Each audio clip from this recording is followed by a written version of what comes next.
Solution बताने से पहले मैं आपको बताती हूँ कि आपके क्या कारण रहते हैं जिस वजह से आपके मॉक्स में स्कोर नहीं आते हैं। नंबर 1 एंड सबसे बड़ी मिस्टेक है कि आप सेम गलती को रिपीट करते हो। फिर आप देखना जब आप नेक्स्ट मॉक अटेम्प्ट करोगे और फिर वही क्वेश्चन जो आपका वीकनेस था, जिसको आपने नेक्स्ट मॉक देने से पहले क्लियर कर लिया था कॉन्सेप्ट, और जब आप वो क्वेश्चन मॉक में सॉल्व करोगे आपको बहुत अच्छा लगेगा। आपका कॉन्फिडेंस और आपका प्रिपरेशन लेवल यहाँ से यहाँ पहुंच जाएगा। स्ट्रैटेजी होनी चाहिए कि आपको पहले कौन से क्वेश्चंस करने हैं और फिर एग्जामिनेशन में वही स्ट्रैटेजी को इंप्लीमेंट करना है। क्या करते हैं हम, स्टार्ट करते हैं मॉक देना, सोचते हैं कि आज तो पूरा एक्यूरेसी के साथ करूंगा। उसमें क्या, उस चक्कर में हम क्या करते हैं कि हमारी स्पीड स्लो हो जाती है और अटेम्प्ट कम हो जाता है और स्कोर कट ऑफ से फिर से नीचे आ जाता है। अब आता है आपका सबसे मेजर कंसर्न कि मेरा स्टेगनेंट हो गया है, स्कोर प्लेटू बन गया है, अब मैं क्या करूं। Hello my dear future bankers, welcome back to my channel and welcome back to another video. जैसा कि मैंने आपको पहली वीडियो में बोला था कि जो भी इस वीडियो के अंडर कमेंट्स होंगे मैं उनको एनालाइज करके जो भी मेजर प्रॉब्लम होगी एस्पिरेंट्स की उस पर मैं फोकस करूंगी। तो आपका मेजर जो अभी कंसर्न चल रहा है सब जगह वो है कि मॉक्स में मार्क्स नहीं आ रहे हैं।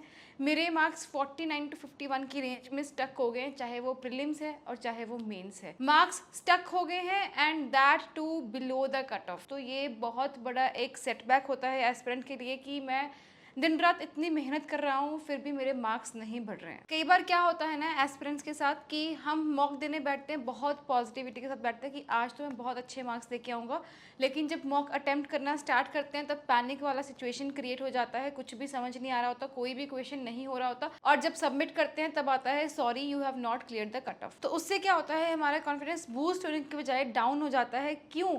क्योंकि आप जब आपके marks below the cut of आते हैं आप बस उसको देख के रोने धोने लगते हो rather than acting on it. आपको कम स्कोर देख के रोना धोना नहीं है, उसके ऊपर एक्ट करना है कि मेरे लो स्कोर क्यों आया है। एक बात मैं और बता दूं कि सिर्फ मैनिफेस्ट करने से कुछ नहीं होता कि I am in IBPS PO, I am in SBI PO। No, ऐसे कुछ नहीं होगा।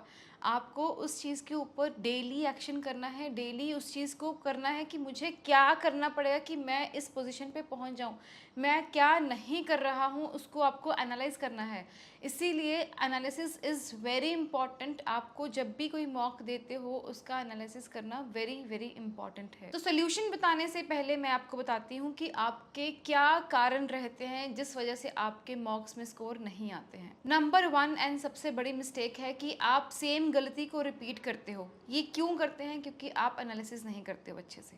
ठीक है, आप जब भी मॉक करते हो उसका बहुत अच्छे से, चाहे आपको 1 घंटा लग रहा है चाहे आपको 2 घंटे लग रहा है, बहुत अच्छे से एनालिसिस करके जब आप आगे बढ़ोगे ना तब आप देखना कि आपका कॉन्फिडेंस कितना बूस्ट होएगा। जैसे आपने एक मॉक अटेम्प्ट कर लिया, आपने देखा कि मेरी इसमें 15 गलतियां हैं, सारे सेक्शंस को मिला के 15 से 20 लगा लो चलो, और 5-6 क्वेश्चंस आपने अटेम्प्ट नहीं करे हैं, प्रीलिम्स की मैं बात कर रही हूँ।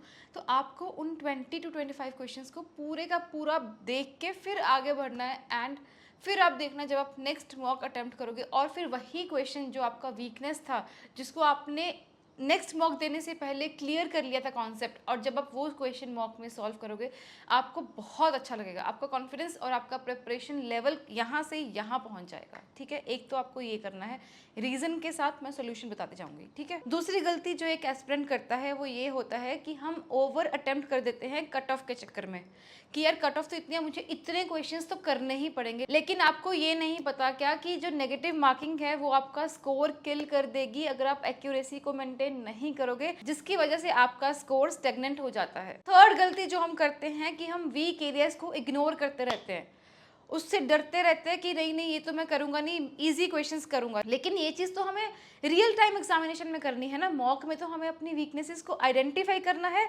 उनका कॉन्सेप्चुअल क्लैरिटी करना है, फिर नेक्स्ट मॉक देना है। ठीक है, तो प्लीज वीक एरियाज को बिल्कुल इग्नोर नहीं करना। अभी अगर आप सोच रहे होंगे कि प्रैक्टिस कहाँ से करें, आप प्रैक्टिस कर सकते हैं गाइडली से। गाइडली ने एक बहुत अच्छा प्लान लॉन्च किया है जिसमें आपको सब कुछ मिलेगा ₹1999 में, and if you will use my code that is TG Max आपको और भी डिस्काउंट मिल जाएगा। अच्छा, एक चीज मैं आपको और दिखाती हूँ, ये है मेरा स्कोर कार्ड गाइडली से जब मैंने मॉक्स दिए थे। ठीक है, इसमें आप देख सकते हो कि मैंने इंग्लिश में 30 out of 30 अटेम्प्ट किए, लेकिन मेरे सही कितने हुए 22, मतलब एक्यूरेसी कितनी थी 73।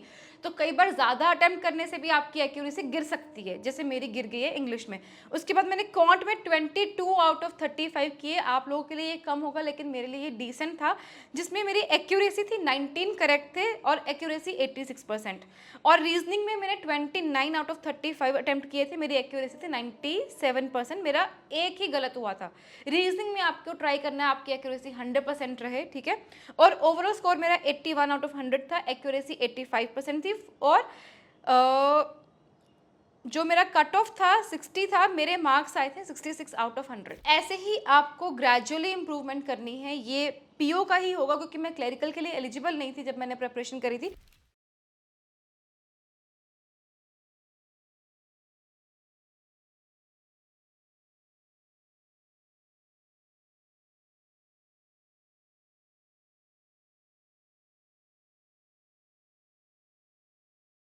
तो इसीलिए मैं आपको बोलती हूँ कि प्लीज़ रीजनिंग को बहुत स्कोरिंग बनाना है। रीजनिंग ही एक ऐसा सब्जेक्ट है जो आपको एज दिला सकता है। उसके बाद इंग्लिश होता है। क्वांट में हमें बस करना है कि हमारे मार्क्स हमारा कट ऑफ से बहुत थोड़ा सा ऊपर आ जाए, एंड दैट्स ऑल, ठीक है। अभी 6 मंथ्स ही बचे हैं इस साल के लिए, तो हम 6 मंथ्स वाला कोर्स परचेस करेंगे जिसमें आपको मिलेगा गाइडली का PDF bundle course, the very famous, the very beneficial PDF bundle course. उसके बाद आपको पहले के साल के भी सारे क्वेश्चंस मिल जाएंगे। एंड एक और इम्पॉर्टेंट चीज जो है, उसमें आपको मिलेगा प्लैटिनम पैकेज भी। और उसके बाद डिस्क्रिप्टिव की प्रैक्टिस करने के लिए भी आपको इसमें मिल जाएगा। ऑल इन ऑल वैसे इसका जो प्राइस है वो 20,000 का है, लेकिन अब आपको मिलेगा 1999 में। एंड एक आपको स्पेशल बिगिनर्स किट भी मिलेगी which will be a surprise for you, ठीक है। I will show you also that. And इसके बाद अगर आप मेरा कोड यूज करोगे दैट इज टीजी मैक्स, आपको और भी डिस्काउंट मिल जाएगा, ठीक है। एक चीज मैं आपको दिखाती हूँ जो बहुत ही बढ़िया है, वो है जीए का स्मार्ट एनालिसिस। तो जैसे कि आप स्टार्ट करते हो फर्स्ट वीक का करंट अफेयर्स का क्विज, ठीक है। तो अभी हमने क्या किया, नेक्स्ट कर दिया, इसको भी नेक्स्ट कर दिया। हिंदी और इंग्लिश में आप चूज कर सकते हो क्योंकि एग्जामिनेशन में दोनों मोड्स आते हैं, ठीक है। हमने कुछ भी क्लिक कर दिया और ये सारे क्वेश्चंस हैं आपके, ठीक है। करंट अफेयर्स के क्विजेस आप जितने प्लेटफॉर्म से दे पाओ उतने अच्छे हैं। तो अब हमने सबमिट कर दिया, ये हमारा आ गया स्कोर। और तो अब हमने सबमिट कर दिया और ये हमारा आ गया स्कोर। उसके बाद जब आप व्यू सॉल्यूशंस के ऊपर क्लिक करोगे तो आपके पास पूरे सॉल्यूशंस आ जाएंगे, यहाँ पे पूरी एक्सप्लेनेशन दी होगी, ठीक है। एंड एक चीज और, जो इनका स्मार्ट एनालिसिस है उसमें क्या आपको मिलेगा, उसमें आपको मिलेंगे कि आपकी वीकनेसेस कौन से सेक्शन पर अच्छी है, कौन से पर नहीं है। जब आप क्विजेस दोगे तभी आपको पता चलेगा कि मुझे ये वाला जीए का सेक्शन बार बार रिवाइज करना है, ठीक है। तो ये सारी चीजें आपको मिल जाएंगी इनके सुपर प्लान में। नेक्स्ट गलती जो हम करते हैं वो है टाइम मैनेजमेंट। हम टाइम मैनेज नहीं कर पाते हैं। क्या करते हैं, हम 5 से 6 मिनट एक पजल को दे देते हैं और पीछे हमारे पास बचते हैं 15 मिनट। ऐसे ही हम आरसी में करते हैं, ऐसे ही हम कौन सेक्शन में करते हैं, 5 से 6 मिनट डीआईस को देते हैं, जिसकी वजह से हमारे जो इजी क्वेश्चंस और डुएबल क्वेश्चंस हैं वो छूट जाते हैं। इसीलिए मैं हमेशा आपको कहती हूँ कि एक आपकी स्ट्रैटेजी होनी चाहिए कि आपको पहले कौन से क्वेश्चंस करने हैं और फिर एग्जामिनेशन में वही स्ट्रैटेजी को इम्प्लीमेंट करना है। नेक्स्ट गलती जो हम करते हैं वो है रैंडम अटेम्प्ट स्ट्रैटेजी। हम क्या करते हैं, जैसे क्वेश्चन आता है वैसे वैसे ऐसे करना स्टार्ट कर देते हैं, वैसे ही मॉक रियल टाइम एग्जामिनेशन में कर देते हैं, लेकिन ये गलत है। हर एक एस्पिरेंट की एक अपनी स्ट्रैटेजी होती है, एक अपनी स्ट्रेंथ होती है and at the same time अपनी वीकनेस होती है। इसीलिए हमें हमेशा अपनी स्ट्रेंथ्स के ऊपर काम करना है। स्टार्टिंग में आप चाहे 10-20 मॉक वेस्ट कर लो ये देखने में कि आपकी स्ट्रेंथ क्या है। 20 मॉक्स जब आप दे लोगे आपको समझ में आ जाएगा कि ये मेरी स्ट्रैटेजी होनी चाहिए। मुझे मेरा डीए सेक्शन स्ट्रॉन्ग है, पहले मैं डीएस करूंगा, उसके बाद बाकी सारे क्वेश्चंस करूंगा। लेकिन नहीं, मेरा पहले क्वाड्रेटिक से वन लाइनर स्ट्रॉन्ग है, मैं पहले ये करूंगा। तो आपको ये चीज़ आपकी एक सेट स्ट्रैटेजी होनी चाहिए। मेरी भी ऐसे ही थी। मैं क्या करती थी, मैं जैसे जैसे क्वेश्चन आते थे वैसे वैसे करती थी, लेकिन मैं मार्क फॉर रिव्यू कर देती कि मुझे ये क्वेश्चन बाद में करना है, मुझे आता है, लेकिन क्या पता आगे इससे भी इजी क्वेश्चंस हो। तो आप लोग भी ऐसे कर सकते हो, ठीक है। नेक्स्ट गलती हम करते हैं, स्पीड और एक्यूरेसी को इम्बैलेंस कर देते हैं।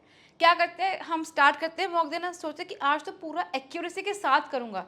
उसमें क्या, उस चक्कर में हम क्या करते हैं कि हमारी स्पीड स्लो हो जाती है और अटेम्प्ट कम हो जाता है और स्कोर कट ऑफ से फिर से नीचे आ जाता है। और या फिर क्या करते हैं, स्पीड के ऊपर फोकस करते हैं, सारे क्वेश्चंस अटेम्प्ट करने की कोशिश करते हैं, जिससे हमारी एक्यूरेसी गिर जाती है और नेगेटिव मार्किंग वजह से हमारा स्कोर फिर से कट ऑफ से गिर जाता है। इसीलिए आपको बहुत स्मार्ट वे में अपनी स्ट्रैटेजी प्लान करनी है कि मेरा कट ऑफ से स्कोर भी ऊपर आए, स्पीड भी सही रहे और एक्यूरेसी भी सही रहे। ठीक है, अब आता है आपका सबसे मेजर कंसर्न कि मेरा स्टेगनेंट हो गया है स्कोर, प्लेटू बन गया है, अब मैं क्या करूं। शुरू में तो जब हम मॉक अटेम्प्ट करना स्टार्ट करते हैं तब तो हमारी रैपिड इंप्रूवमेंट होती है, लेकिन एक टाइम ऐसा आता है कि प्लेटू बन जाता है, बस वहीं पे स्कोर अटका रहता है। उस टाइम पे आपको क्या करना होता है, टारगेटेड प्रैक्टिस करनी होती है क्वेश्चंस की, मॉक्स को थोड़ा सा ब्रेक देना होता है। क्वेश्चंस आप पीडीएफ से सॉल्व करना स्टार्ट कर सकते हो उस टाइम में, जिससे आपका कॉन्फिडेंस बना रहे। ये नहीं सोचना कि मेरा मॉक में स्कोर नहीं आ रहा है, मेरा तो रियल टाइम एग्जाम में भी स्कोर नहीं आएगा।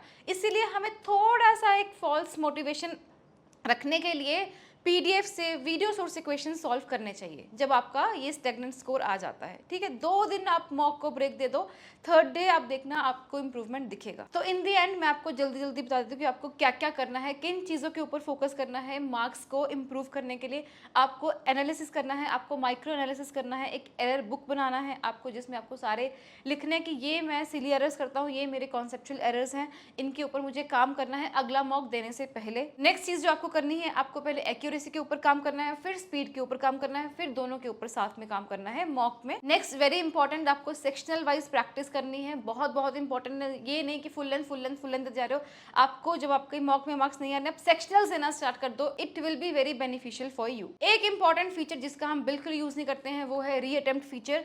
कभी कभी री अटेम्प्ट फीचर यूज कर लेना चाहिए जब लगता है कि हमने कॉन्सेप्ट क्लियर कर रहे हैं। अब मैं इसको फिर से टाइम्ड फॉर्म में देखना चाहता हूँ कि मैं इन क्वेश्चंस को टाइम्ड फॉर्म में कर पा रहा हूँ या नहीं कर पा रहा हूँ। एंड इन दी एंड मैं सिर्फ यही कहना चाहूंगी कि मॉक को एक पनिशमेंट की तरह मत देखो कि अरे यार बैठना पड़ेगा मॉक देने, नहीं, एक ऐसे जाओ कि अब यही मेरा एग्जाम है, इसको मुझे क्लियर करना ही करना है, मुझे सब कुछ आता है, और फिर आप मॉक देने बैठो। ठीक है, एक और चीज मैं आपको बता दूं, जो भी आपके डाउट्स हैं आप कमेंट सेक्शन में डाल दीजिए। जो भी मुझे लगा कि ये मेजर कंसर्न है, उस कंसर्न को मैं नेक्स्ट वीडियो में डिस्कस करूंगी। एंड यही था मेरी तरफ से आज की वीडियो में। आई होप आपको इस वीडियो से बहुत हेल्प मिले, एंड प्लीज पढ़ते रहिए, हमारे पास बहुत कम टाइम है। And I will see you in the next video very very soon. Bye.